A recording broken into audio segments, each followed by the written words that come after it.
Hi everyone, I'm Kristi Yamaguchi. Don't go anywhere. Profiles is coming right up.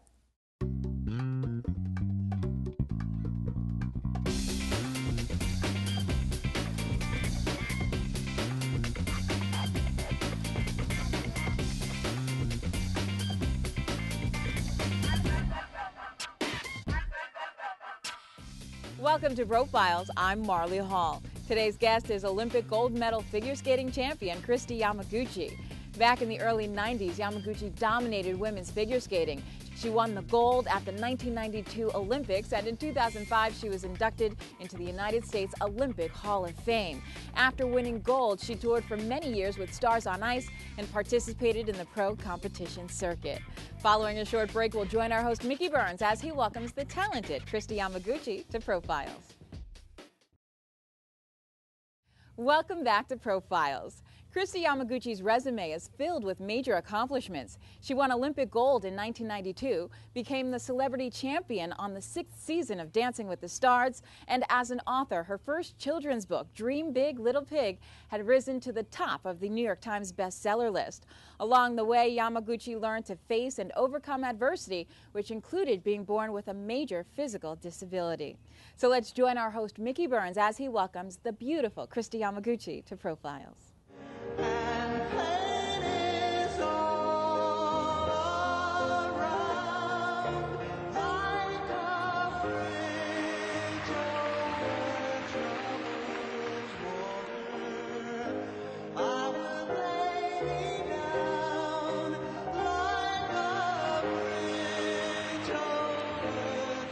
Kristi Yamaguchi, welcome to Profiles. Thank you. Thank you for having me. Welcome to New York City. It's great to be here. Of course, you are one of, I'm going to say, an elite group of athletes in the world that owns a gold medal.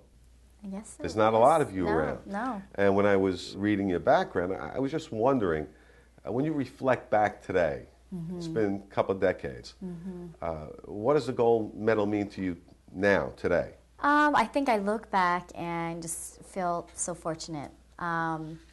You know, obviously it was the pinnacle and something that my whole childhood I worked up towards. So, you know, you can't believe it. I think, you know, I just, you know, look back and thank my lucky stars for sure. Now, you recently added author to your resume with the release of, is this your first book? My first children's picture book. Yeah. And it's titled Dream Big, Little Pig. And this is what you said recently about it. You said, I have always thought that picture books, by their very nature, are meant to entertain, inspire, and foster love. And do you think you captured all three of those in this book? Yeah, I think so. I mean, I'm very proud of it, and it definitely was a labor of love, and wanted a clear message and something very positive in the book, and I think it did that. And I love the character, main character Poppy. I think she's got a fun, rambunctious personality, but positive as well. And hopefully it'll inspire kids to, you know, to keep dreaming, not to be afraid to fail, but, you know, keep dreaming and keep reach for it. Now, the star of the book is a lovable pig named Poppy, who has a big dream, I guess not dissimilar from its author. Basically, the overall message of the book is what?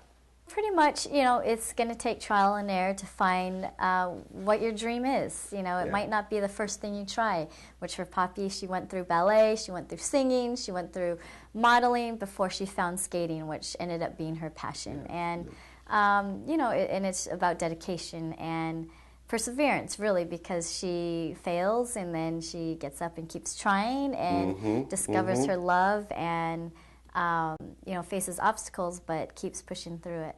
Now, interestingly, you certainly know what it means to face adversity. A lot of your fans might be surprised to learn that you were born with club feet and actually started skating because of that condition. Explain that to us. Yeah, so I was born, I guess you would say, call them club feet, and had casts on my legs, I think through 1 year old. And then had the corrective braces and brace shoes, I guess. And I was lucky that my parents just were very proactive and went with the corrections right away when I was so young. And the skating, I think, was something I wanted to try, and the doctor said, great, it's good for coordination, good for strength, you know, whatever, you know, you're all, you know, you're good to go. So, you know, it was good. But that young, I probably just didn't really know any better. Sure. But I loved it. Sure. Do you remember the first time that you skated and how it made you feel, even though you were fighting this condition that you weren't that aware of?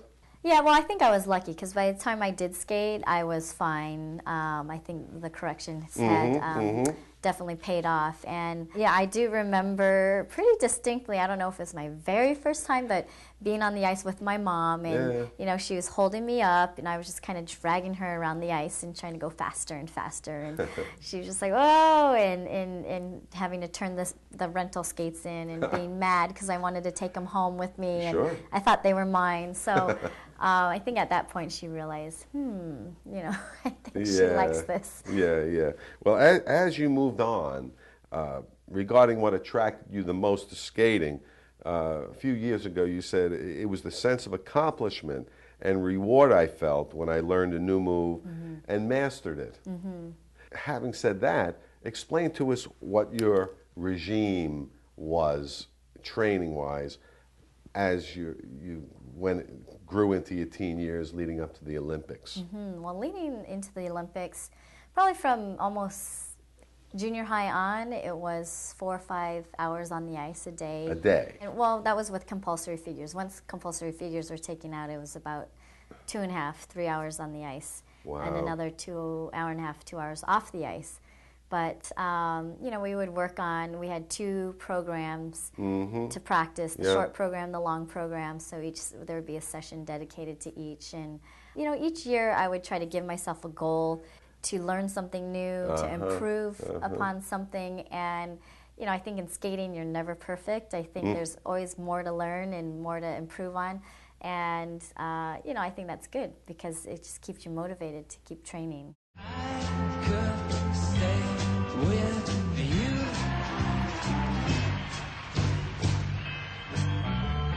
I could be handy, I'm into the fuse when your lights are gone. Did you ever feel that you were missing out on a normal teenage environment because of the sacrifices you were making? Well, I definitely knew at the time that I wasn't living the normal teenage life, and for me it was fine. You know, it was my choice to skate and my choice to get up early and train and go travel and compete and miss out. You know, I was kind of an introverted, shy person, so you know, I'm not sure where I would have fit in with the normal high school life, who knows. But for me, it was worth it. I think the trade-off was something that, you know, I would rather be on the ice. Yeah. Now, you grew up in Fremont, is that California? Fremont, California? Yes. And your grandparents, during, interestingly, World War II, they were sent to an internment camp. And that's where your mom was born. Actually, my grandfather on my mom's side was fighting in Germany, and his wife, my grandma, was safer in the camp. She didn't have to be in the camp because you know, he was serving, but she spent some time outside the camp, and when she found out she was pregnant, she decided to go back into camp because she felt safer and she knew she would get good care. Okay. Now, growing up, how did your parents nurture your talent without pushing you too hard like many parents do? They were really good. You know, I needed pushing here and there, you know, those teen years to kind of go through that rebellious stage, but I knew I always wanted to skate. But my mom was good at letting me have the skating on my own. You know, she had to push here and there, and she had to remind me sometimes to shape up my attitude or whatever. But other than that, you know, I was pretty self-driven. Yeah. What advice can you give parents today who just happen to be lucky enough to have talented kids that are pursuing their dreams? I would say definitely be there for support and encouragement when you need it. And, you know, they might need to be redirected every now and then and to be disciplined every now and then. But, you know, if they really let it be the child's activity and to let them have ownership in it, I think they will feel much better about it. And if you're there for encouragement and, you know, picking them up when they need it and, you know, helping them get through the tough times, they'll appreciate it.